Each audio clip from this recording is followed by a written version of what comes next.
Imagine that you're the CEO of an insurance company that just experienced a major cyber attack. Millions of your clients' data is now on the dark web. How do you react and deal with the media? Welcome to this podcast where we explore innovation and corporate training in the insurance and banking industries. We interviewed Sophie Backer, ex-editor-in-chief for political affairs at Radio France Internationale, to learn how to keep your reputation safe with the media. I'm Philippe, co-founder of the Engage Institute. We offer innovative training solutions for insurance companies worldwide. You struggle to capture and share the knowledge of your experts? Contact us. We'll record engaging interviews with them for you to share. Now, join me as we delve deeper into today's topic together. Today on the show, I have the great pleasure to welcome Sophie Backer. Hi, Sophie. How are you doing? Hi, Philippe. Fine. What about you? I'm doing great, but I'm a bit nervous, I have to admit. You're a professional journalist, so I feel a bit like the trainee talking to the master today. You've been a journalist for 25 years at Radio France Internationale. You were editor-in-chief for political affairs for 3 years. So how was that? What kind of people were you interviewing? Well, I was interviewing any kind of people. I interviewed presidents, prime ministers, French and foreigners, because Radio France International was broadcasting abroad, especially in French-speaking countries, mostly in Africa, but also in Eastern Europe and all over the world. And so I was interviewing very famous and important persons. So who was your favorite president that you interviewed? Now, there were no favorite presidents. I preferred interviewing not famous people. Why? Because they were much more humble. They were not playing a role. They were who they were. They were very stressed by the studio, the live broadcast, the lights, the microphone. And my best interviews were definitely with non-famous people. Is there an interview you're particularly proud of? Something that where you got a breaking news kind of thing? Well, I was in studio, so the breaking news was not directly my job. The journalists who are on the site of the events can bring something like that. But I had a technique to go deep in the topics. I was looking for something very factual, visual, explicit, specific, and to put the focus on something. Could you explain us what your technique was about to put the focus? I understood quite early that what is interesting is not the whole topic, but a part of it. It's intuition. So you don't know exactly why this seems to be the more interesting, and you try to get it out. We could speak about weak signals and information which is there, but which is not really seen or treated. What could that be, a weak signal, for example? Weak signal is something that, for example, someone who is always saying the same thing. I am tired, I am tired. And no one is really caring for that because we are used to hear him to say, I am tired, I am tired, I am tired. And in that example, my job would have been, how do you feel this tiredness? How do you feel yourself? What is your problem? And to put the focus on it. I am tired is a weak signal, which is an information, but no one cares about it because it's just something monotonous. Is that the why concept where you dig deeper? Right. So the why is the psychologist. I am a journalist, so I am working on the how. And this is a main key of the journalism and of my job nowadays, the how and not the why. Because if you are thinking the world with the why, you will put some explanations. And this is not the real world. It's just in your mind why I am tired, because I don't sleep well. But the how is much more journalistic, I will say. So the thing would be, how could I sleep better? Is that the journalistic approach? In a way, it's something like this. The journalist is interested by the how it works, how you do that, how it is.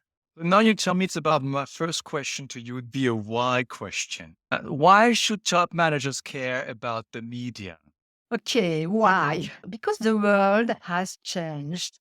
Because the media are very present everywhere. And before, let's say in the 20th century, You could say to be happy, just stay hidden. Nowadays, if you want as a top manager, top executive, or even just a manager or a professional, if you want to have power, if you want to exist, you have to be able to deal with the media, to be in visibility. If you're not in visibility, you don't have any power. So that's why I think that top executives, managers have to be able to deal with media. So let's say I'm a top executive leading a big insurance company. What is the advice that you would give me about the media? What do you tell me? First, I would tell you to consider the media. Many people are very contemptuous towards media. I don't say that every journalist is a good journalist, but it's a profession to be journalist. There are schools, there are laws, there are processes, we have rules, we have deontology. What kind of rules? Can you give me an example? One rule is that we always, as a journalist, challenge what is said. That's called fact checking, because nowadays, because of the social media, it's not so obvious than before that we have to check the information. So if you tell me that you have, I don't know, something which costs 20 million, as a good journalist, I will check out if these 20 million are okay, possible, not possible. And if they're not, we say that we will dig the information and we will check it out. Of course, this is possible when you have time for making the news. So the problem of nowadays journalists is that the producing of news is much quicker than before, also because of the pressure of the social media. So it's getting a bit more difficult. But still, this is really one of the main points of journalism is to check the facts. The first rule is check the facts. Do you have another one or two rules? If someone says something, I will look for the opposite opinion and I will put it in balance. Most of the time, I will not decide what is good or what is wrong. I will just tell to my audience, look, man A is saying A and man B is saying B, and you, the audience, you can make yourself your point of view. Okay, so this is the second important rule. If I say A, you will find B automatically, or is that going to work like that? Well, I will look for it because my first reaction as a journalist is not to make my own point of view, is to get all the information I can get, and then I will propose this different information to my audience. I'm not supposed to carry my opinion. The aim of the journalism is to be able to present to the audience different point of views. Oh, interesting. And what would be the third rule, for example, that should be respected? Well, the third rule is what we were speaking about, fact-checking. The facts are the basis. I am looking for facts. I am not looking for your emotion. I am not looking for your opinion. I am looking for the facts. Of course, behind the facts, very quickly, there are also opinions and emotions. But my first job is to get the facts. For example, about the demonstration in Paris nowadays because of the retirement law, my job is to get many different point of views to put them in facts. And I won't follow one point of view because this is the first one I have found in the street while interviewing the demonstrators. I am going to look for other point of views. And again, when you say that you don't want this retirement law, explain me in which condition you are living and how you would live with that new law, and not what you think of it, but how you would live with it, how you would experience it. Again, the how before the why. About the how, do you have examples of top managers who did things, interacted with the media that were not the best? Oh, not the best? Well, this is an example to show the link between the media and economics. Because you asked me why top executives should be interested in the media and answering interviews. And I will give you a very famous example that was in 2018. Elon Musk, who was at that time already the CEO of Tesla, went on quite a famous TV show. During his interview, he was drinking whiskey and smoking cannabis. And in a couple of minutes, Tesla's price lost 6.3 at the stock exchange. Okay, so this is an example of the link between reputation, media, and the impact on the economy. Now, I can tell you a good example in a crisis situation, which is quite interesting about the how. In July 2013, there was a huge train crash in France, in Bretigny-sur-Orge, quite close to Paris. And there were many dead people, around 10, I think, and many injured people. That was a very, very important train crash. The CEO of the French railway company, SNCF, was at that time Guillaume Pépi. He was a top executive who was training very often in a real TV studio, even before the train crash. And what happened when the train crash occurred, he was interviewed by all the TV and radios from all over the world, I think. And he always answered in the how way, the how I or we, SNCF, how we manage the situation. And the fact is that he stayed in his position. He was not fired. He stayed. He was confirmed in his position of the CEO. So the message for the CEOs are, if you do media training, you keep your job. Is that what you're saying? In a way, well, you keep your job in crisis situation.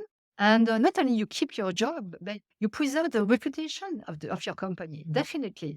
And concerning ordinary situations, do you have any tips and tricks to communicate effectively with the media? What should we do? What should we not do when you talk to the CEOs? What do you tell them? The first point is to consider the processes of the media, how they are working. Why do they want an interview from you right now?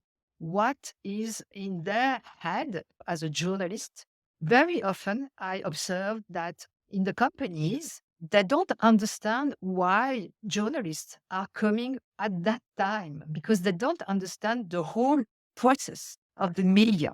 So the director of communication of a company is supposed to make that job and to have a communication strategy and a media strategy to understand how all this industry is working and to understand the request of the interview.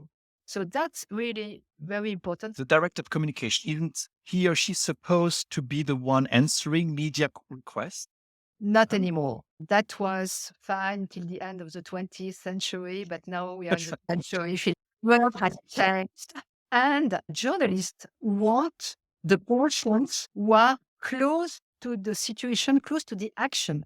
Even if the CEO very often doesn't know exactly how it works, it has to take the information and to be able to carry this information. I go back to Guillaume Pépi, who was the CEO of SNCF when that terrible train crash occurred. He never drove a train for all his life because he was not a driver of train, but he was able to tell how the train is driven by the employees of SNCF. And the journalist wanted Guillaume Pépi, the CEO, who was in responsibility of what was happening. And they didn't want the director of communication because she is not the actor of the event. It's very important for your consequence because that means as a CEO, you can no longer outsource that work to your director of communication, but you must be able to do this yourself. Well, that means that your director of communication is supposed to give you the information on how you carry the message, which are the information you will deliver, and to help you in that job, because you have other jobs to make at the same time. But this is, in some circumstances, answering to media is getting very high in the importance of what you have to do as the CEO. So if back to the tips and tricks, what other tips and tricks on what to do would you have for us? Okay, so listen very carefully because I'm sure that you will be surprised by my following tip. My tip is to say that the person who is interviewed by the journalist, let's say the speaker, it's easier. The speaker doesn't have to answer the question, but to answer to the situation which brought the request of interview. Because if you answer the question, you put the person who is questioning in power, because the person in power is the person who is asking the questions. Let's go to the policeman. The policeman is in power. The teacher is in the position of power when the teacher is asking you to your lesson. So the journalist, you cannot let the journalist into that position of power. Why? Because you are the expert, or she is not. Okay. So the journalist is just an expert of the questions, but you are supposed to be the expert of the answer. So you have to bring the message and to put the message in front of the situation. You have to deliver your message which answers to the situation of the interview, but not to the question very precisely. I will give you an example. A couple of days ago, the French Prime Minister, Elisabeth Borne, was interviewed by the French TV. And the question was if she will retire or not because of all these problems about the retirement. And she couldn't say, yes, I'm going to retire. She couldn't say, no, I'm not, because maybe she will in a couple of days. So she couldn't say yes or no to the answer. So she had to bring something else on the table. And this is really my point. What do you want and what do you have to put on the table in front of the journalist and in front of the audience of the journalist? And this is my job today, is to help the CEOs, top executive managers, politics who need it, read this message, to have something to put on the table in front of the journalist and not answering the question, but answering the situation. Don't answer the question, but the situation. I think it will stick. So Definitely. would you have some things not to do? Are there some theme points that they should avoid? Well, you know about waffle. No. In French, it's langue de bois. The waffle is when you say blah, blah, blah, blah, blah, blah. You could speak for a very long time, but nothing is very important. It's just blah, blah, blah, blah, blah, blah. And journalists hate that. They definitely hate waffle because there is no audience for that. The audience is leaving. If during the interview there is blah, blah, blah, blah, blah, the public will turn it off and look another TV show or listen to another radio news. So each time you come with that blah, blah, blah, blah, the journalist will become angry and they will turn very pushy and they will ask you questions and ask, and it will be very difficult for you to be able to deliver your message. So don't make the journalist angry with waffle. That means having your message, I guess, ready and be more ready than ever, actually, so that you don't have to deliver blah, blah. It's a training. And again, Guillaume Pépi, the CEO of the SNCF, was training each week. And there is a real TV studio in the headquarters of the SNCF at Saint-Denis, the north of Paris. And he was training very often because he knew that he had to be in that condition, also a physical condition and a psychological condition, because if you go to the TV show and you are very stressed, you won't be at your top. You have to be on the top because there are millions of persons who are looking to you. You cannot miss that appointment. And so you have to be trained. Is that something normal for top CEOs to have a media training room, or do they all have that?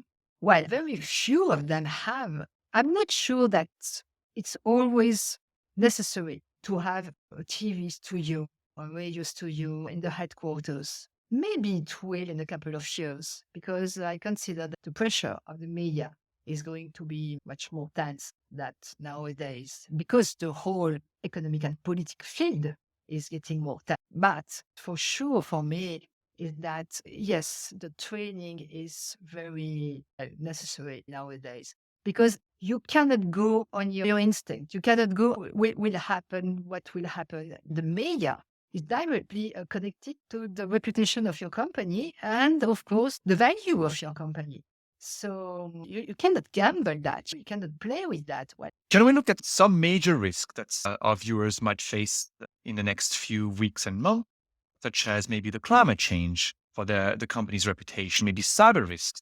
Could you give us some examples on some of them of these big risks and how they should be handled? I'm not a specialist for that risk. What I know is that probably each industry is connected in a way and in another way with that major change. So the point is again the how. So if we take the example of the insurance industry, I understand that there are some connections between insurance and climate changes. The point is on what I would recommend to work is to guys observe and to put into work the how we do it as the insurance company, how we do it, how we analyze the situation, what we have already started to change in our way to deliver our products. What are we studying, observing? What are we doing? How are we dealing with that changes? It is the same method, the same role for each industry. And this is the basis of my nowadays job. Because at the very beginning, this is not a way in which the people are used to think. They used to think the problem and the why, and they are not used to deal with the how we do it. Okay. And at the beginning of the training, they are very astonished and anxious, and they think, oh no, it's not for us, and it cannot work on our stuff. And then I insist, because it's my job. And then very quickly, they discover that with that key of method, they can do many things. They can tell many stories. They can build what we call storytellings. And with that, you can really bring nice stories, interesting stories. Now we're nearing the end of our very interesting discussion. So how does it work? Now, very concretely, I'm the CEO of an insurance company, and I understand now that I have to do something because I cannot outsource the work to my head of communication. And you come in the company. How do you start? What do you first do? What do you tell me? Okay, the first point is I present you how the journalist is working in his newsroom. This is the first point. I have observed that on all my champions. I have helped with the media. This is very important because it's the basis of all. Then we will start with one of their topics on this, how you do it or how the company does it. And we will train with a camera. So we make some exercises and I make them work standing in front of the camera. Because which is also very important is the body language. And very often people don't know how to deal with their body language. And what I observed and what I propose with my method is to consider that what you have in your brain, your body is showing it. So if in your brain you are confident with the fact that your message is the good one, that you have some nice stories to put on the table of the journalist again, then you will be confident and your body language will be okay. If you arrive at the opposite, if you arrive in front of the journalist very anxious, your body will show this anxiety. And the journalist will be sometimes astonished. Why are you so stressed? Is the situation even worse than he had understood it? Is there something you hide? The journalist is always thinking, what do you hide? So if you look very anxious, very tense, the journalist won't understand because for the journalist, it's just the ordinary of everyday work to be in front of a TV, in front of a camera, in front of a microphone. It's not for the top executive. It's something exceptional in his day, in his year. So the journalist don't understand why you are so tense. So he will look for something maybe you hide or whatever. On the opposite, in the good way, if you arrive very confident with the quality of your message, then your body language will be okay and the journalist will be okay with your story. Interesting. So, and then we will analyze the interview we have exercised and we will see together which were the safe parts and the dangerous parts. The safe part is a part which shows that as the top executive, you do the right thing in the situation which is interviewed. So you are legitimate. You are the good person in the good action. That's the safe part of the message. Now, on the opposite, the dangerous part is each word you could say, which could mean or be understood as you are not the good person at the good place. For example, if as the CEO, you say, I don't know exactly where the problem comes from, that is very, very, very bad for you because it shows that you are not the right person at the right place because you cannot say that you don't know. You cannot say that. It's impossible. So during the training, we look for the safe and for the dangerous part, and we analyze that. And I carry on giving tips and methods and tools for my champion to improve that interview, his exercise. That can be quite an interesting exercise, actually. One quick question for me to understand more on your background. I should have asked that at the beginning, but when you were at Radio France Internationale, you were managing a team of journalists, right? How does that work? Just to get a glimpse in your world. Well, it works as a permanent crisis. This is the difference, definitely. This is the difference between that industry and ordinary industry. Because in the ordinary industry, when you go to work, you know what you have to do during your day of work. And you don't have many surprises. You know that you have, 4 meetings and this problem to solve. But your day is without surprise. Or when you have surprise, you say that you have a crisis because that was something unexpected.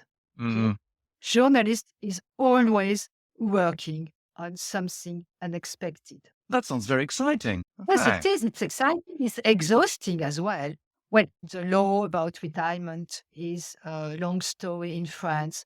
So many journalists know that they will have to work on Yeah. that topic. But they can never know which politics will make a declaration, which politics will say something very extraordinary. We never know if some incidents in the street, some violence in the Yeah. street.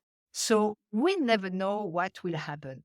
So we are in a permanent crisis, and our job when we are managing a newsroom is to secure all the topics we can secure and let the more resources possible for which is unexpected. There's how many people in such a newsroom just to visualize this? It depends. In Radio France International at that time, we had the biggest newsroom of European media. And that Okay. means that we had 1,000 journalists, well, not only in Paris, where I was, but also in many different African countries and in capitals like London, Berlin, Moscow, of course. And Okay. so we had a very huge radio, a very numerous newsroom. And I was managing 25 journalists in Paris. But sometimes with the other managers, we were taking decisions to send a journalist in some different places. For example, there are many riots in Marseille because they don't want the retirement law. So shall we send a journalist to make reports about what's going on in Marseille? So all day long, we were taking these kind of decisions, which again is a kind of crisis way if you compare it to an ordinary industry. Sophie, thank you very much for a little glimpse into your exciting job as a journalist. It helped me understand also how to handle that and see the need to be supported and helped in the process by a public speaking advisor. Thank you very much, Philippe. Bye-bye. Take care. That's all for today's episode, where we brought you some of the latest and greatest from the training, technology, and innovation worlds. Thanks for listening, and thanks to our guests for sharing their valuable insight with us. If you struggle to capture the knowledge of your experts, contact us. We'll record engaging interviews with them for you to share. If you enjoyed this episode, please subscribe to our channel and leave us a review on your favorite podcast platform. You can also find us on YouTube or LinkedIn, where you can watch the full video of this interview and many others. This interview was made possible thanks to our colleagues Laura Servadio for the coordination of this interview and Patrice Séjalon for a powerful remote interview studio based on AI. Until next time, stay safe and stay insured. Cheers!